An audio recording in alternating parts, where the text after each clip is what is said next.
Bienvenidos a Nosotros Decimos Elecciones 2021. Soy su servidor Jonás y como siempre les digo gracias por el favor de su sintonía.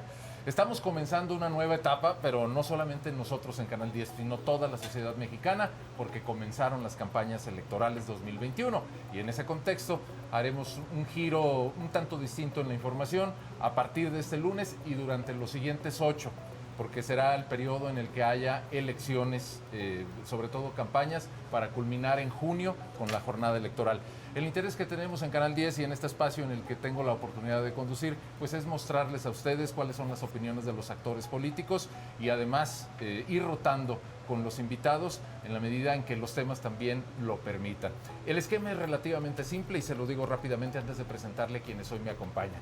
Tendremos nuestros bloques normales de espacio de opinión, abordaremos los temas coyunturales que el propio proceso electoral nos vaya presentando y aquí nuestros invitados darán sus posturas. Estamos convidando a un académico como el doctor Javier Hurtado González, quien representa a el Colegio de Jalisco y que, como ustedes saben, ha sido presidente de esta institución educativa, además de un académico de larga carrera en diferentes instituciones. Doctor, le agradezco, bienvenido. Al contrario, Jonás, muy buenas tardes, noches, muchas gracias por la invitación, un placer estar contigo. Y también nos estarán acompañando representantes de las dos fuerzas políticas más grandes en Jalisco. Esto no quiere decir que a los demás no queramos darles espacio, simplemente por llevar un método mínimo de comprensión de los temas, y si en la medida en que transcurra la elección tenemos otros invitados, con mucho tiempo se los estaremos dando a conocer. Me acompaña también Candelaria Ochoa, en este momento es candidata a regidora y representa al Partido Movimiento de Regeneración Nacional. Cande, bienvenida. Buenas tardes. Gracias a Javier y a Ricardo y por supuesto a ti por la invitación. Todavía no soy candidata. Bueno, el IEPC ayer decidió que todavía no, entonces bueno, estamos en ese proceso. Muy bien. Y también está con nosotros Ricardo Rodríguez Jiménez, él representa al Partido Movimiento Ciudadano. De hecho, usted es el dirigente del partido en el estado. Bienvenido, Ricardo. ¿Qué tal, Jonás? Saludos a todos. Cande, Javier, mucho gusto estar aquí con ustedes. Bueno, si les parece, aprovechemos el tiempo porque sé que hay muchos conceptos que compartir con nuestro teleauditorio. Les pido que comencemos por lo más elemental. ¿Cómo ven el proceso electoral? Yo por aquí hacía algunos apuntes. Tenemos varios escenarios novedosos. Primero, coincide con la pandemia del coronavirus. Eso supongo que le inyectará un nuevo modelo de trabajo para quienes hacen campaña. Algunos respetarán la distancia. Y además está esta contienda entre Morena y la alianza PAN, PRI, PRD y el Partido Movimiento Ciudadano, que no quiso entrar a esta alianza, con el elemento adicional de que, al menos así nos lo han querido decir, se trata de impedir que Morena mantenga el control en el poder legislativo. Aparte de que están en juego 15 gubernaturas y muchos municipios en todo el país. Y si les parece, comenzamos por Cande, haciendo honor a que nos acompañe como compañera. Adelante. Gracias, Jonás. Bueno, pues es un proceso electoral muy interesante. Es el primero de los más grandes que hay en este país. Efectivamente hay 15 gubernaturas en juego y bueno, hay cantidad enorme. Por ejemplo, en Jalisco, 125 municipios, con una cantidad de regidores aproximadamente entre 2.500. Y yo creo que hoy se presenta como una nueva visión hacia la ciudadanía de que tienen más opciones para votar, que no es solamente una, sino también hay la fuerza nueva que representa Morena y que representa el presidente López Obrador. Entonces, bueno, yo creo que hoy hay una gran oportunidad para construir una fuerza que tiene en el centro a primero las y los pobres y también una fuerza que representa política social distinta a la que se ha hecho en los últimos 35 años en este país. Ricardo, ¿usted cómo ve el escenario? Mira, pues ahí viene un proceso electoral en donde tendremos el gran tema nacional, y en el caso de Jalisco, pues lo que tiene que ver con las presidencias municipales y las diputaciones locales. En el tema nacional, creo que habrá un debate muy claro. Habrá un debate en donde tendremos que definir en este país qué queremos hacer con él. Si queremos seguir en la ruta de lo que representa la Cuarta Transformación y Morena, que todos sabemos en la circunstancia que tiene actualmente este país, sabemos que nos hicieron una serie de propuestas hace muchos años, pero hace 3 años tuvieron la posibilidad de ganar y ninguna de esas propuestas que nos hicieron en su momento se han cumplido. Iban a hacer seguro este país y está más inseguro que antes. iban a quitar a los militares de este país y militarizaron todo el país, iban a acabar con la pobreza y hoy hay millones de pobres adicionales que los que ellos recibieron hace poquito, hace más o menos 2 años, casi 3 años. Iban a mejorar la economía y nos tienen en una de las peores crisis que hemos vivido, iban a cambiar el sistema de salud para parecerse a los países europeos y estamos en un sistema verdaderamente desmantelado, incluso antes de que existiera el coronavirus. Es ese proyecto que representa la cuarta transformación, que representa Morena, contra todo lo demás que podamos construir. Y en todo lo demás hay cosas positivas que podemos sacar del pasado, pero no significa de ninguna manera que volteemos a ver tampoco lo que teníamos en el pasado. Es decir, creo que tampoco la solución es esta alianza que representa el PAN, el PRI y el PRD. No me imagino al PRI de Peña Nieto solucionando los grandes problemas que tiene este país. Y a nivel nacional, lo que nosotros hemos venido manifestando es: tiene que haber una opción diferente para los mexicanos en general, y nosotros nos presentamos como esa opción diferente. No queremos ni a los malos del pasado que tanto daño le hicieron a este país, pero tampoco a los malos del presente, lo que representa Morena y lo que representa la cuarta transformación, y desde ese punto de vista creemos que nosotros tendremos la posibilidad de salir y presentarnos con todos los mexicanos en general, con los jaliscienses en particular, y ponerles una opción diferente. Doctor Javier Hurtado, seguramente usted ya tiene un análisis mucho más amplio. Bueno, yo creo que una primera consideración que podemos hacer es que se trata de la primera elección en que habrá reelección de legisladores y de municipios. Esa es una primera cuestión que no se había presentado antes. Luego después, también podemos considerar la enorme cantidad de cargos que se van a elegir. Como ya se anotó, son más de 18,000 cargos a nivel nacional, entre estatales, municipales y federales, lo cual lo hace pues ser una de las elecciones pues más importantes o concurridas en la historia, ¿no? Y también un padrón electoral tan elevado. Pero luego también tenemos el otro elemento que también es inédito. Por primera vez tenemos 11 partidos en la contienda. A nivel local tenemos nosotros otros 2 partidos más.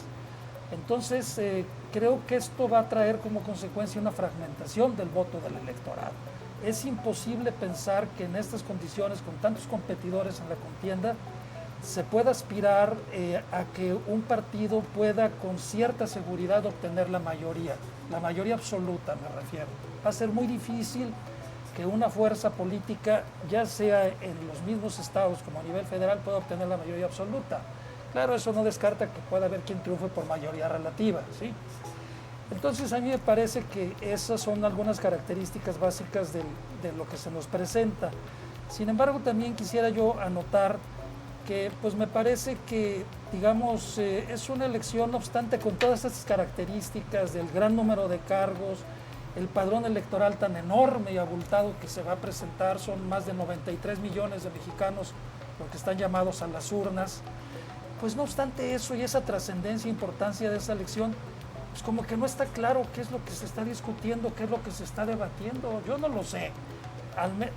Puede ser que sea porque apenas ayer empezaron las campañas, pero yo no sé cuál sea el punto fundamental a debate y a discusión. Yo quisiera pensar, por ejemplo, a mí me gustaría que se debatiera el asunto de la pandemia, ¿no? Cómo se está gestionando la pandemia. A mí me parece que ese es el principal problema de nuestro país, digamos de carácter coyuntural, que debe de debatirse y discutirse. Luego el de la seguridad, por favor, ¿qué está pasando, no? Pero yo no sé, no me queda claro, yo no sé qué están proponiendo y qué es lo que digan los señores candidatos y los partidos políticos. Es más, yo te podría decir que si tú le preguntas a un candidato de cualquier partido político que si te puede mencionar 3 ejes básicos o 3 frases básicas de la plataforma electoral que su partido registró, no sabe. Es más, ni siquiera sabe su propia plataforma electoral. Ni siquiera sabe los propios problemas de su municipio, los que son candidatos a alcaldes. Entonces a mí me parece que es una elección que de cierta manera viene a reproducir muchas inercias y vicios del pasado. Es decir, una elección muy tradicional en el sentido de la baja calidad del debate público, no obstante de que va a haber mucha participación, pero eso no quiere decir nada. Ya se ha señalado muchas veces, es más importante el debate público que la participación electoral, ¿sí? porque la participación electoral no te hace más democrático, en cambio el debate público sí. Entonces, a mí me parece que pues esto viene a generar una situación que puede ser que el electorado no se motive mucho a participar, porque yo creo que la tendencia puede ser a que haya o una gran abstención o un enorme contagio por realizar las elecciones en condiciones de pandemia, porque en mi opinión se debieron de haber pospuesto las elecciones. ¿Sí? Sí, claro, ya de hecho la Organización Panamericana de la Salud lo sugirió, y cuando yo lo dije públicamente, hace como un mes, se me echaron encima todos, me dijeron que estaba loco, y hace 2 o 3 días la Organización Panamericana de la Salud dijo, debe de posponer México sus elecciones, va a haber un gran contagio. Bueno, ahí está. Entonces yo pienso que, por ejemplo, esos temas son los que se deben de discutir. ¿Se deben haber realizado elecciones, sí o no? ¿Cuál es la situación que los gobiernos están realizando en torno a la pandemia? ¿Cómo es posible que no se discuta nada de eso? Que se hayan dicho los propios organismos gubernamentales que hay más de 100,000 muertos con relación a los que el doctor Gatell nos dice, y nadie diga nada. Pues, ¿qué pasa? O sea, ¿estamos dormidos o qué? Entonces concluyo diciendo, ciertamente, ya lo mencionaban aquí quienes antes ya lo hizo de la palabra, el gobierno siempre desgasta, todos los gobiernos provocan desánimo y desgaste. Pero quiero decirlo, te digo con todo respeto, tanto a nivel federal como a local, porque aquí están 2 partidos representados que son gobierno, tanto en Jalisco como a nivel federal. Yo pienso que, bueno, lo más previsible es que se ganen esos partidos las elecciones, pero ¿por qué? Pues porque si el gobierno está mal, la oposición está peor que el gobierno, definitivamente. Tengo que hacer una primera pausa.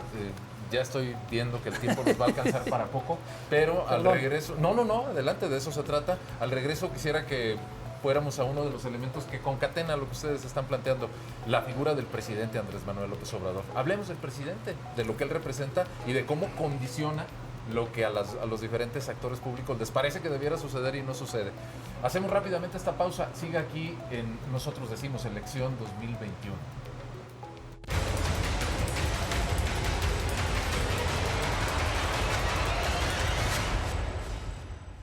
Ya estamos de regreso, gracias por seguir en nuestra sintonía. Les recuerdo que me acompañan esta noche Candelaria Ochoa de Morena, Ricardo Rodríguez de Movimiento Ciudadano y el doctor Javier Hurtado del Colegio de Jalisco. Revisamos el proceso electoral, un poco así de inicio con todas las inquietudes que existen, y les pedía que hablemos del presidente Andrés Manuel López Obrador y lo que significa, no solo por su persona, sino por todos sus actos, además de lo que se haya señalado y que ustedes quieran, digamos, no sea manera de réplica o de puntualización. Cande Ochoa, por favor. Bueno, yo quiero responderle a Ricardo porque Ricardo hizo observaciones del gobierno federal, pero no dice que esos mismos problemas tiene el gobierno del estado. Entonces, cuando habla de la inseguridad, del desmantelamiento de la salud, del problema de la pobreza, pues no está hablando de Jalisco. Y ahí no se voltean a ver a sí mismos. ¿Por qué? Pues porque precisamente Jalisco es uno de los estados con mayor inseguridad, con el más alto número de desaparecidos, es un estado con alto feminicidio y es un estado que no aceptó participar en el INSABI, que no aceptó participar en el Instituto Nacional de Seguridad en la Salud. Entonces, bueno, cuando Ricardo dice del gobierno federal, no voltea a ver al estado, porque este estado además tiene un problema muy claro, un problema de urbanización, de una franca... bueno, dicen en muchos lenguajes, pero yo lo voy a decir más sencillo, una franca construcción al más alto nivel económico y además un problema de agua muy serio. Y me parece que esos son los temas que sí tenemos que atender. Y como bien decía Javier, pues el tema de la pandemia lo ha abordado el gobierno federal, pero no lo ha abordado el gobierno estatal, porque solo dice, denos vacunas, presidente, denos vacunas. Y Jalisco ha tenido vacunas. Entonces yo creo que sí, que tenemos que hablar de lo estatal también, en el marco de que Ricardo voltea a ver a lo federal, pero no a lo estatal. Sobre el presidente, a ver, yo creo que hay una muestra muy clara que el presidente ha dado, que tiene en marcha una política social distinta, que los jóvenes, las mujeres, las niñas y los niños, las personas con discapacidad, las personas mayores de edad, están teniendo derechos y derechos adquiridos constitucionalmente. ¿Por qué? Porque lo que se ha hecho desde Salinas para acá, ha sido las dádivas a las personas y no la constitución de sus derechos. Si nosotros no pensamos que lo que se está haciendo es una política social, que además en América Latina así se denomina, universalista, porque lo puedes acceder tú o lo puedo acceder yo si no tenemos condiciones económicas, pero también lo puede acceder Ricardo, que tiene condiciones económicas, no estamos entendiendo el universalismo. Entonces yo creo que eso es a lo que le está apostando el presidente. Ahora, que el presidente hoy, la última encuesta diga que tiene el 60% de aprobación, habla de cómo la gente sí entiende distinto la forma en cómo se está gobernando. Ahora nada más déjame preguntarle, Candelaria, porque creo que para todos es evidente. El presidente también presenta dos rasgos de comportamiento muy claros. Una crítica permanente a la autoridad electoral, porque estamos en el contexto del proceso, y también, además, pues polariza constantemente a la sociedad mexicana. Y lo digo también como actor de los medios de comunicación.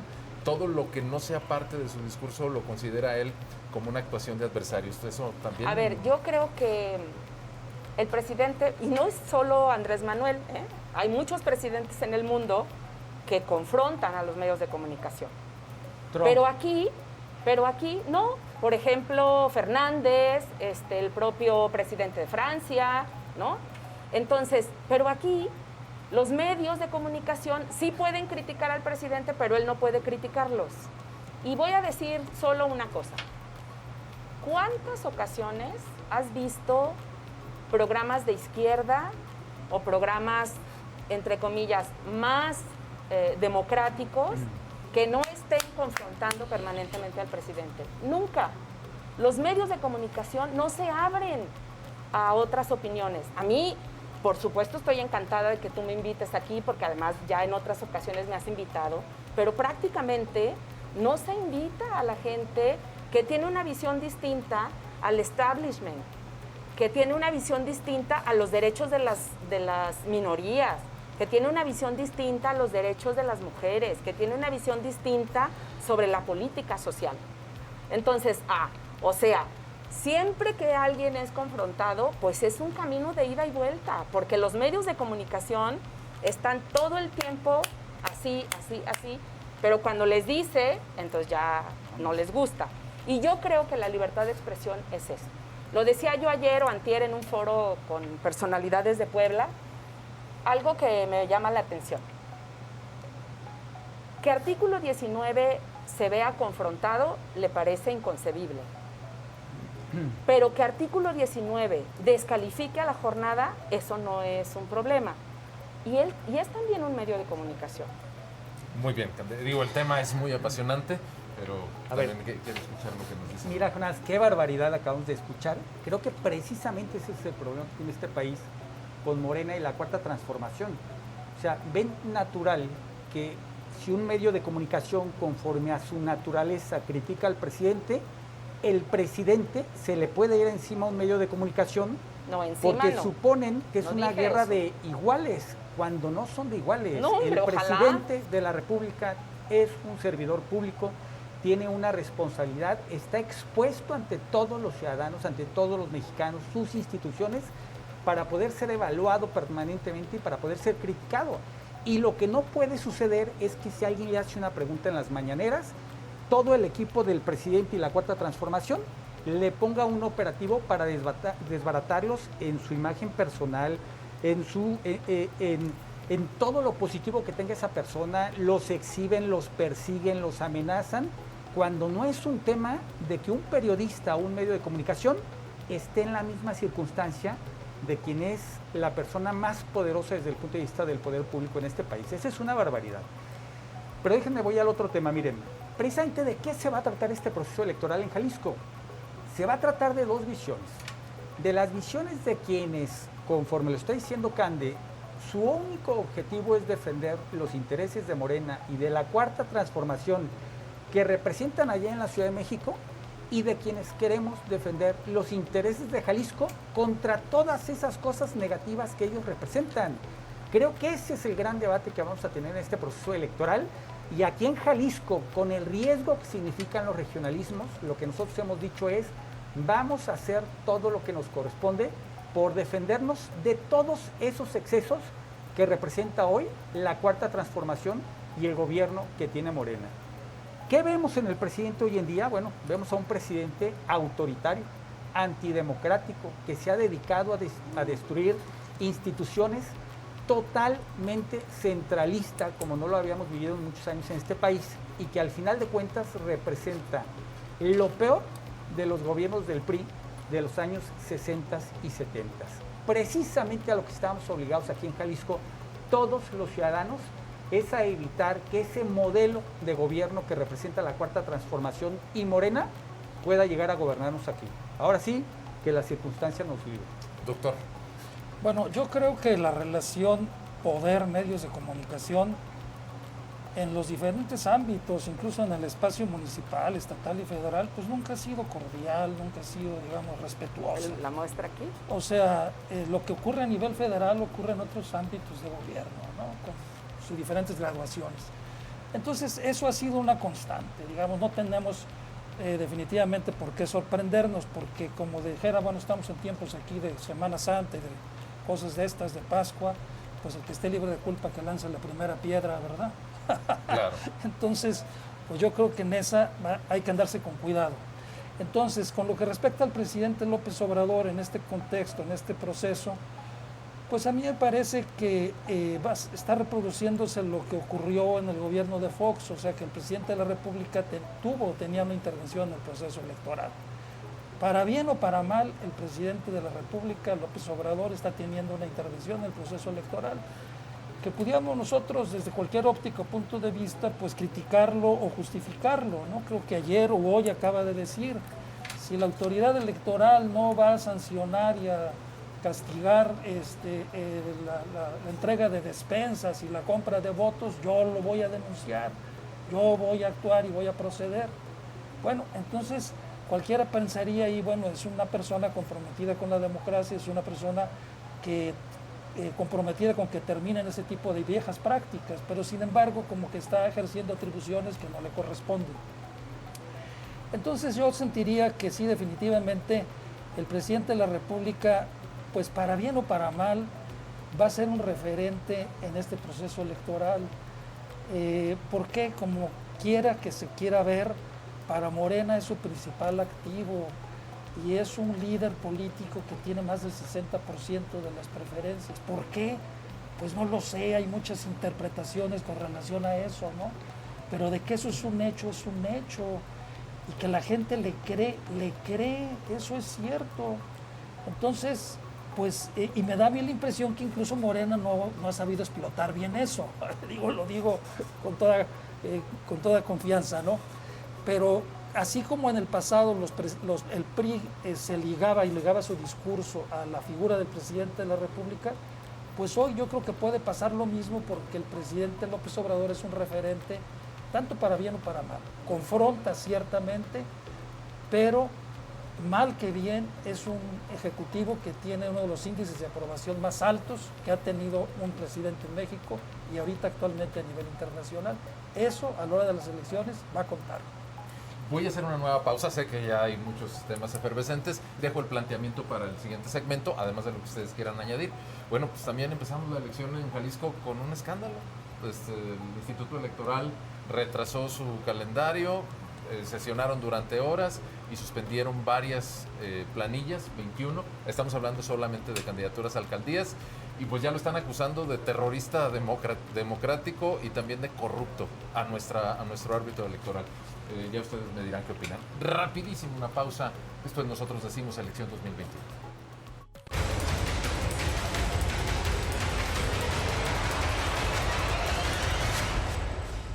Ya estamos de regreso, gracias por continuar aquí en Nosotros Decimos. Esto es Canal 10 Quiero TV, soy su servidor Jonás y seguimos en este diálogo con nuestros invitados, Ricardo Rodríguez, Candelaria Ochoa y el doctor Javier Hurtado. Bueno, les decía que está el tema del Instituto Electoral. Hoy vamos a cambiar el orden de participación, si me permiten. Le doy primero la palabra al doctor Javier Hurtado. Ciertamente... Experto además en eso. Yo mencionaba en el segmento anterior el tema de las críticas severas que se le están haciendo al Instituto Nacional Electoral, pero pues aquí también tenemos nuestro infiernito. ¿Cómo analiza usted el inicio de las campañas, doctor, con vistas al quehacer de la autoridad electoral? Bueno, a nivel nacional, a mí me parecen desafortunadas las decisiones del Instituto Nacional Electoral en lo que ha tenido que ver en los lineamientos que sacó para autorizar las reelecciones de diputados, que van a generar un problema. Ya trataron de corregirlo con el asunto de que les quitaron ya a los diputados federales la subvención a la que tienen derecho para gastos de labor legislativa y apoyo no sé qué, que son como 80,000 pesos que les dan al mes. Aquí Candelaria debe saber más porque ella fue diputada. Ya les quitaron eso, qué bueno, porque eso lo hacía perfectamente impugnable la elección, porque ahí se estaría alterando las reglas de equidad en la contienda. Pero no obstante eso, ellos van a seguir teniendo personal a su cargo que pueden traer en campañas. En fin, es un problema que me parece que es complicado, como también eso que hicieron de haberle quitado el registro en las candidaturas a varios candidatos, principalmente a 2 candidatos del partido Morena, casualmente. Entonces, a mí me parece que eso lo va a destruir, lo va a derribar el Tribunal Electoral del Poder Judicial de la Federación, por 2 sencillas razones, lo de los candidatos que les quitaron el registro, y que también sería lo mismo para el caso de Jalisco. Aprovecho para adelantar un juicio. En primer lugar, porque es desproporcionada la pena, ¿sí? Es decir, un juzgador, un juez, una autoridad, cuando da una sentencia, un castigo, o pone una multa o una pena, debe de usar lo que se dan decir en el ramo del derecho, el test de proporcionalidad, es decir, qué tan proporcional es el castigo con relación a la conducta que yo quiero castigar. Es decir, por decirlo de alguna manera, no se trata de matar a una mosca con un cañonazo, por favor. Entonces, por ejemplo, quitarles el registro a candidatos o candidatas porque no presentaron un papel, por favor, por el amor de Dios, ¿sí? O sea, digo, eso me parece exagerado y es más, es inconstitucional, porque está prohibido en la Constitución las penas exageradas, ¿sí? Y luego, por otro lado, porque estás afectando un derecho humano que es el derecho a ser votado. O sea, el derecho a ser votado está por encima de los trámites administrativos. Eso lo va a tumbar el Tribunal Electoral. Con lo que respecta aquí a Jalisco, que también eso aplica para lo que hicieron con la cancelación de los registros, a mí me parece que también como que la autoridad electoral, tanto a nivel nacional como a nivel estatal, se excede en sus atribuciones, ¿sí? A mí me da esa impresión. Yo creo que el Instituto Nacional Electoral se está excediendo en sus atribuciones. En ocasiones quiere suplir al legislador y eso no se vale, definitivamente. No puede ser, ¿sí? Está ejerciendo atribuciones que no le corresponden. Es mi opinión. Puede ser discutible, hay mucha gente que le gusta mucho lo que hace el Instituto Nacional Electoral, a mí no. Y en el caso de Jalisco, pues a mí me parece que es una muestra de ineficiencia, definitivamente, de la autoridad electoral.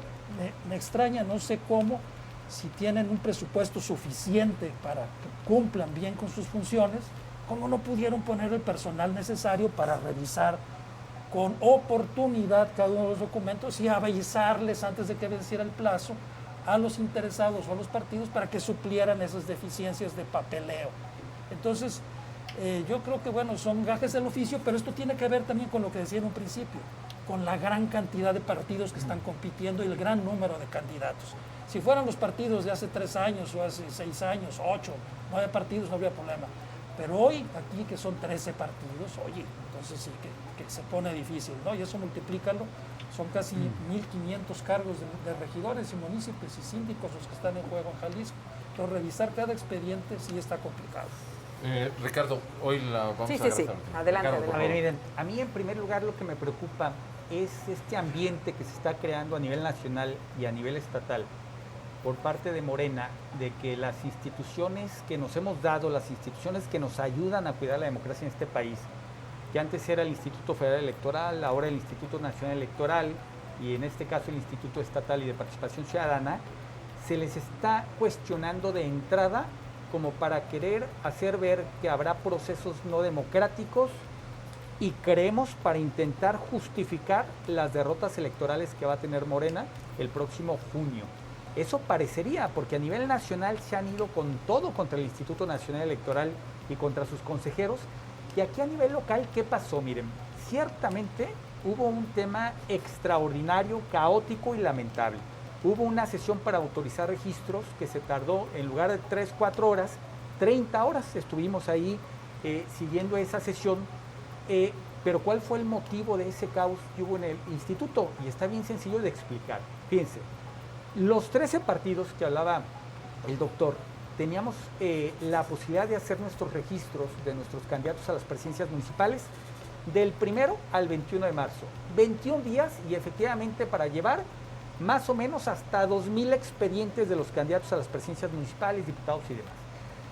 Todos estuvimos haciendo un ejercicio ordenado, todos los partidos, y naturalmente, ya que se va a vencer el plazo, es cuando se estresa. Todo el mundo llega el 15 para las 12. ¿Saben cuál fue el problema? Que Morena, por el desorden interno que tiene, literal llegó al 15 para las 12. Llegó el día 21 con sus 125 expedientes, y aunque el instituto tiene una capacidad interna para administrar, colapsó el instituto. Llegaron de último momento y presentaron sus expedientes. ¿Qué pasa después de que se presentan los expedientes? La autoridad electoral agarra uno por uno y te manda un requerimiento y te dice, te faltó tal expediente y te doy 48 horas para que lo traigas. Si no lo llevas, te vuelve a requerir y te dice, te doy 24 horas para que lo traigas. Y si no lo traes, no puedes participar, y eso es una obviedad. No es un tema de que se le quiten derechos a las personas. Se los voy a poner en estos términos. A Movimiento Ciudadano, que fuimos los únicos que registramos 125 municipios, 20 distritos locales y los 18 de RP, nos hicieron 14 observaciones de las candidaturas a regidores, propietarios o suplentes, porque nos señalaban que nos faltaba algún papel. ¿Qué hicimos? Ponerles el oficio a un lado en donde, oye, te respondí en tiempo y forma al requerimiento que me hiciste. Lo revisaron en la sesión y nos tardamos nosotros más o menos 10 minutos y se acabó el tema de Movimiento Ciudadano. Se aprobaron mis 125 planillas. ¿Qué pasó con Morena? Les hicieron requerimientos por 452 expedientes de 1,600 que presentaron. Ese es el problema que hubo. Y pueden decir, oye, es que si le faltó un papelito, a lo mejor si se dice así, es una complicación, pero miren, hay dos papeles que son forzosos para poder ser candidato.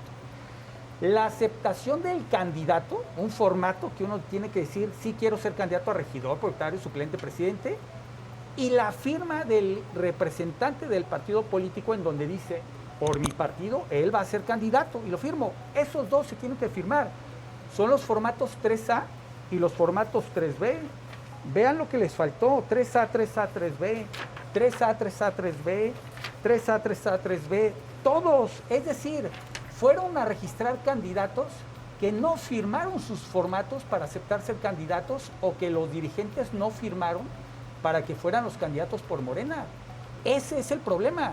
Sesionamos 30 horas seguidas con el Instituto Estatal Electoral. De las 30 horas, más o menos 20, fue para estar viendo los temas de Morena. El desorden interno de Morena fue caótico y colapsó al Instituto Estatal Electoral. Bueno, ahí están dos visiones. Cande.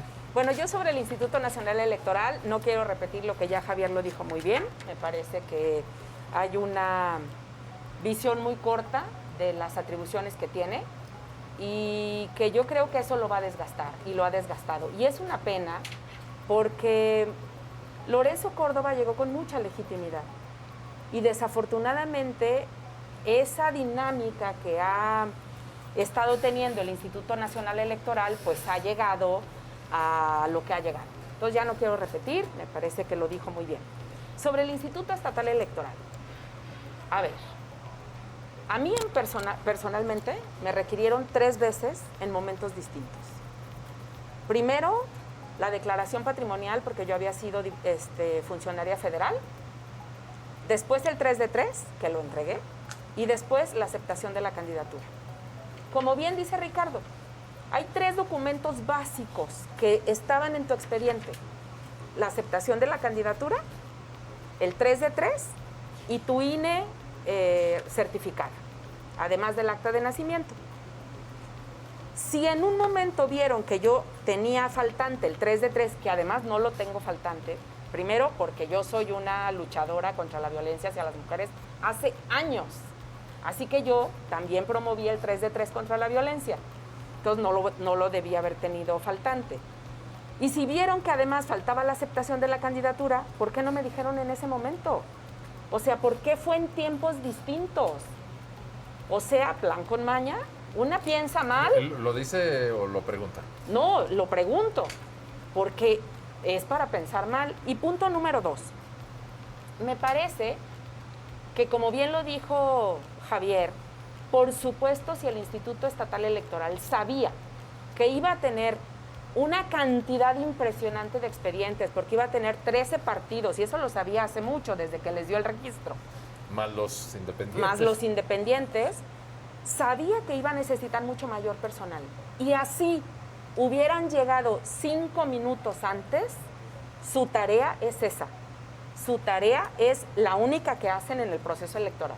Revisar, revisar y revisar. Y si hay faltantes, pedírselos. Entonces, pues con todo respeto, Ricardo, el desastre o no desastre importa, por supuesto, que el Instituto Electoral también esté organizado. Entonces, pueden ser dos cosas. Yo asumo sin conceder que llegaron con las cajas, pero si llegaron con las cajas y no las revisaron, la muestra es el caso de Tonalá, que después resulta, ay sí, aquí estaban los papelitos. No, la segunda Tonalá fue, quedó fuera. La segunda fue que el propio representante de Movimiento Ciudadano pidió, oigan, preséntenos cuáles son las planillas de Morena que faltan de acreditarse. Pasaron 40 minutos y ni siquiera tenían esa información. Y entonces le decía el presidente al secretario, oiga, ¿ya tiene secretario? No, todavía no. Secretario, ¿ya tiene la información? No, todavía no. O sea, no puede ser. Oiga, no ¿puedo, puede ser. ¿puedo Entonces, decir algo con pena? Puedo Sí. decir, Sí, aceptar sin sí. conceder, pero también el Instituto Electoral tiene una gran responsabilidad. Gran responsabilidad. Claro. Yo les voy a decir rápidamente por qué quitaron a Cande. Lo dice el documento, porque el dirigente de tu partido o quien tenía el poder de la firma no te firmó la candidatura. Fíjate, eso ni siquiera está, eso ni siquiera me lo Este es el pidieron. documento oficial del instituto. ¿Sabes por qué no lo piden? Porque ahí solamente hay una oportunidad para hacerlo. Al principio firma el candidato y el dirigente o ya no se pide. No puede ser requerible cualquiera de estos dos Te voy a documentos. decir oficialmente lo que a mí me pidieron. Ajá. La aceptación de la candidatura. Eso fue lo que me pidieron. Y me pidieron Claro. el 3 de 3 y mi declaración patrimonial. Eso fue lo que oficialmente a mí me pidieron, no ese documento. Perdón, voy a ir a una pausa, podemos regresar con ello. Va a impugnar, ¿verdad, Cande? Por supuesto, Bueno. sí, claro. Es mi derecho, dice Javier, es mi Claro. derecho a estar en la boleta. Al regreso, en el siguiente segmento, vamos a abordar varios puntitos que quedaron sueltos. Ya volvemos. ¿Fuera? No te pueden Estamos de escribir por regreso eso. y como ustedes ven sigue el diálogo. Bueno, déjenme hacerles un planteamiento. De hecho, yo les compartí una guía que es siempre eso, una tentativa de guía para abordar varios temas y ya digamos que la propia dinámica de la conversación nos ha llevado casi a agotarla en términos de haberlos abordado, no en términos de haber encontrado pues una revisión exhaustiva. Por eso les quiero preguntar en este contexto, su punto de vista, no solamente es que la autoridad electoral esté incurriendo quizá en excesos, quizá en fallas pues elementalísimas como fue haber tenido el personal suficiente, porque de hecho la calendarización es muy añeja. Haber calendarizado las diferentes etapas les hubiera permitido prepararse para un escenario que era completamente previsible, sino que además están actuando otros personajes. Bueno, les quiero poner el caso en la mesa de Ricardo Salinas, un conocidísimo y muy influyente empresario mexicano. Nefasto. Bueno, eso ya lo dice usted, doctor, pero que ha señalado la necesidad de desaparecer al INE. Y bueno, aquí a nivel local, el propio candidato de Morena Guadalajara dijo claramente que el Instituto Electoral del Estado está cargado hacia un partido. Y habló del Partido Naranja. pero el problema Estamos es que llegando a un extremo, ¿no? Ya. subió un video, Carlos Lomelí, ayer en la mañana, no sé si lo habrán visto en redes, subió un video en donde dijo 3 joyas de frases. La democracia en Jalisco está en riesgo. Iba empezando el proceso electoral y dice eso luego. El árbitro electoral está cargado hacia un color. Y luego dijo, no pudimos iniciar campaña ayer, nos lo prohibió el Instituto Electoral. Fue tal la barbaridad de sus aseveraciones que a los 15 minutos bajó el video. Nada más que ahorita un periodista seguramente lo grabó y ya está arriba en redes y ahí lo pueden consultar. Estas barbaridades dicen, por eso yo les comentaba hace un rato, lo que preocupa es que parece que hay una campaña nacional, como el caso del empresario que decías, empresario muy cercano a la Cuarta Transformación y a Morena, en donde lo que dice es hay que desaparecer al INE, la institución que ha velado por la democracia en los últimos años en este país. Y a nivel estatal hay toda una están creando toda una narrativa precisamente para querer decir que va a haber fraude electoral. En el mismo sentido vino Yael Colayer, fue al Instituto Electoral y declaró, en sintonía con lo que dijo Carlos Lomelí, peligrosísimo que iniciando las campañas electorales ya estén queriendo sembrar la posibilidad de que pueda haber fraude electoral el próximo junio. Parecería que dan por hecho que van a perder las elecciones y se están preparando para ello. Bien, ¿qué opinan ustedes? Si me permite, doctor Cande, ¿usted sí cree que puede haber un fraude? ¿Usted suscribe lo que dice el doctor Lomelí? A ver, yo dos cosas muy importantes. Por supuesto que yo quiero que Salinas Pliego pague sus impuestos, porque él ha sido uno de los beneficiarios del sistema neoliberal y de esos grandes cochupos que hubo entre el gobierno priista y panista con los empresarios, grandes empresarios como ellos. Pues cóbrense. ¿Quiénes la ven gacha? Pues los pequeños empresarios, que además los pequeños y medianos empresarios son los que más empleo generan en este país y no los grandísimos como ellos. Así que yo sí espero que pague sus impuestos, aunque se enojen. Pero no está de acuerdo con que desaparezca el INE, ¿o sí? Yo no estoy de acuerdo. Yo sí creo que tiene que modificarse las prácticas. Sí. Claro. Tiene que haber un instituto electoral que garantice la imparcialidad. Porque yo creo que así como lo dijo Javier ahorita, ellos mismos se están autodesgastando y me parece eso muy grave. Y lo del Instituto Estatal Electoral, yo digo, perdón, pero la muestra de ayer, y por eso dije, yo no quiero ser mal pensada, pero la muestra de ayer dio la cara de que es un instituto que verdaderamente tiene condiciones difíciles para enfrentar un proceso electoral. O sea, a mí me sorprendían las preguntas que en el debate, que por cierto yo estuve hasta que nunca presentaron las planillas de Morena que estaban faltantes porque ni siquiera las tenían en un sistema electrónico. Entonces yo creo que sí, que tenemos que revisar que se haga bien el trabajo y que estén a la vista de todos. O sea, a mí sí me parece que todas estas instancias, igual que los partidos, porque además yo presidí la Comisión de Transparencia y Rendición de Cuentas en Guadalajara y después formé parte de esa comisión como diputada, y yo insistí en que todos tenemos que estar a la vista de todos y además rendir cuentas. Doctor, ¿usted percibe esto que están compartiendo aquí nuestros invitados? Mira, Jonás, yo creo que pensar en un fraude, pues la verdad, eso es muy trasnochado. Yo sinceramente pienso que eso es imposible, prácticamente imposible. Es más, es una falta de respeto al 1,5 millones de mexicanos que van a estar en las casillas el próximo 6 de junio. No, por favor. Ahora, que haya otro tipo de irregularidades, pues por supuesto que las va a hacer, porque se trata de seres humanos. Ahora, yo quiero decir también una cosa. A mí me parece que una variable que debemos de tomar en cuenta es que la credibilidad en los organismos electorales, y en este caso principalmente en el INE, ha venido a la baja de manera estrepitosa. El INE, de tener una credibilidad del 80% en 1991 o 1994, ahorita con trabajos supera el 40%, ¿sí? O sea, no creas tú, pregúntale a cualquier persona cuál es su opinión sobre el INE y no te creas tú que son esos que salen del círculo rojo a defenderlo. La generalidad de la gente en la calle está en contra del INE y lo tacha de parciales, etcétera, etcétera. Podrás estar tú o no de acuerdo con eso, pero en cierta forma reproducen la visión que sobre el organismo tiene el presidente de la República. Entonces, yo creo que, por otro lado, ese organismo y los organismos electorales nos han costado demasiado caros. En este proceso electoral, tan solo el INE tiene 20,400 millones de pesos de presupuesto, entre la credencial, entre los 7,000 y tantos que van a los partidos, más los sueldazos que tienen los consejeros, superiores a los del presidente de la República, porque ganan 236,000 pesos los consejeros y el presidente de la República 165,000, cuando eso está prohibido por el 127 constitucional. Y no obstante, se dicen los máximos defensores de la Constitución, pero con ellos no, ahí sí que aplica, hágase la voluntad de Dios con los bueyes de mi compadre. Entonces, creo que el organismo electoral no es el mismo que el que nació en 1990, el que existe actualmente. Hay 3 modelos básicamente de organismo electoral, y concluyo con eso, Jonás. El organismo electoral gubernamental, el organismo electoral independiente y el organismo electoral mixto. El de México es el organismo independiente, ¿sí? ¿Y sabes tú cuál es el modelo? ¿Qué países tienen el organismo electoral gubernamental? Las democracias más avanzadas del mundo, ¿sí? ¿Sabes quiénes tienen organismos electorales independientes? Los países del África y de las democracias tercermundistas, propios así como de México.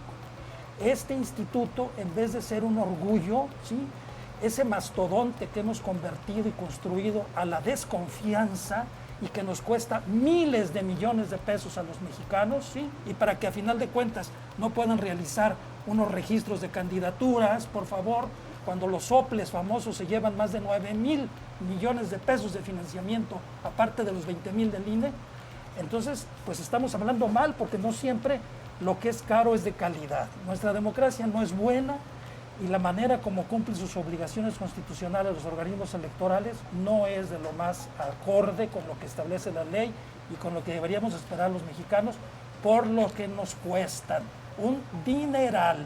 Y no se justifica que ganando y teniendo tan buen financiamiento no puedan ni siquiera registrar candidaturas.